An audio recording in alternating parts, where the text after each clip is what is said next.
إن الذين يكفرون بآيات الله ويقتلون النبيين بغير حق ويقتلون الذين يأمرون بالقسط من الناس فبشرهم بعذاب أليم.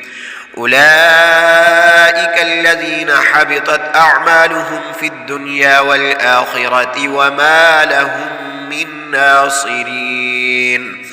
ألم تر إلى الذين أوتوا نصيبا من الكتاب يدعون إلى كتاب الله ليحكم بينهم ثم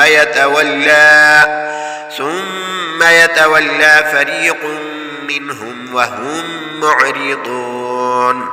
ذلك بأنهم قالوا لن تمسنا النار إلا أياما معدودات وغرهم في دينهم ما كانوا يفترون.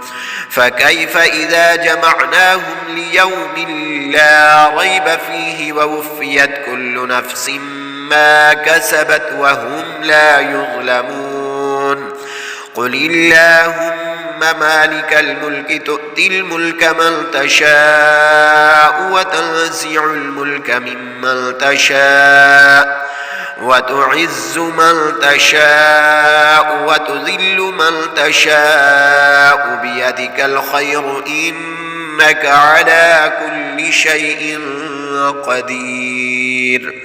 تولج الليل في النهار وتولج النهار في الليل وتخرج الحي من الميت وتخرج الميت من الحي وترزق من تشاء بغير حساب. لا يتخذ المؤمنون الكافرين أولياء من دون المؤمنين ومن يفعل ذلك فليس من الله في شيء إلا أن تتقوا منهم تقاه ويحذركم الله نفسه وإلى الله المصير.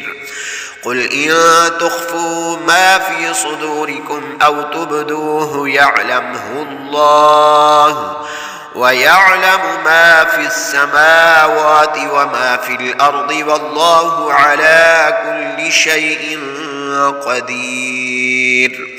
يوم تجد كل نفس ما عملت من خير محضرا وما عملت من سوء تود لو أن بينها وبينه أمدا بعيدا ويحذركم الله نفسه والله رءوف بالعباد.